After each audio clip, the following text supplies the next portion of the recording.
নমস্কার বন্ধুরা, কেমন আছো তোমরা সবাই? আশা করি সবাই খুব ভালো আছো। আজকে আবারও চলে এসেছি একটা নতুন কেকের ভিডিও নিয়ে। তো আজকে কেকটা ছিল আমার একটা থিম কেকের অর্ডার। একটা দিদি তার ছেলের জন্য আমার কাছে কেকটা অর্ডার করেছিল।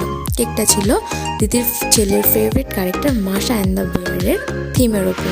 তো প্রথমেই আমি কেকটাকে ক্রাম কোটিং করে ফ্রিজে রেখেছিলাম কেকটা একটু সেট হওয়ার জন্য। তারপর কেকটাকে বার করে হোয়াইট কালারের একটা বেস ক্রিম দিয়ে কেকটা পুরো কোট করে নিয়েছি।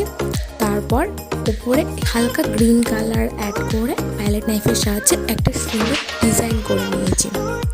তারপর কিছু গ্রাস নজেল দিয়ে সাইডে একটা বর্ডার দিয়ে নিয়েছি গ্রাসে, যার জন্য কেকটা দেখতে আরোই সুন্দর লাগছিল। তারপর আমি কেকটাকে ওভারনাইটের জন্য ফ্রিজে রেখে দিই। তো বাকি ডেকোরেশনটা আমি পরের দিন সকালবেলা কেকটা ডেলিভারি দেওয়ার আগে করি। তো তারপর পরের দিন সকালে আমি কিছু স্টিকার কেকটার ওপর অ্যাড করি। আর যেহেতু কেকটার ওপর একটু ফাঁকা ফাঁকা লাগছিল, তো কিছু গ্রাস নজেলের সাহায্যে উপরটা কিছুটা গ্রাস নজেল দিয়ে গ্রাস ডিজাইন করে দিই। তো আমার কেকটা পুরোটাই কমপ্লিট। তোমরা জানিও তোমাদের কেকের ভিডিওটা কেমন লাগলো। আর যদি ভালো লাগে অবশ্যই একটা লাইক করে দিও। আর যদি ভালো লাগে তাহলে অবশ্যই আমার কমেন্টে একটা গ্রিন হার্ট দিয়ে দিও। আর চ্যানেলটা সাবস্ক্রাইব করে দিও প্লিজ, কারণ তোমরা সবাই ভিডিও দেখছো অথচ চ্যানেলটা সাবস্ক্রাইব করছো না। তো অবশ্যই চ্যানেলটা সাবস্ক্রাইব করো আর এইরকম ভিডিও পাওয়ার জন্য আমার পাশে থাকো। বাই।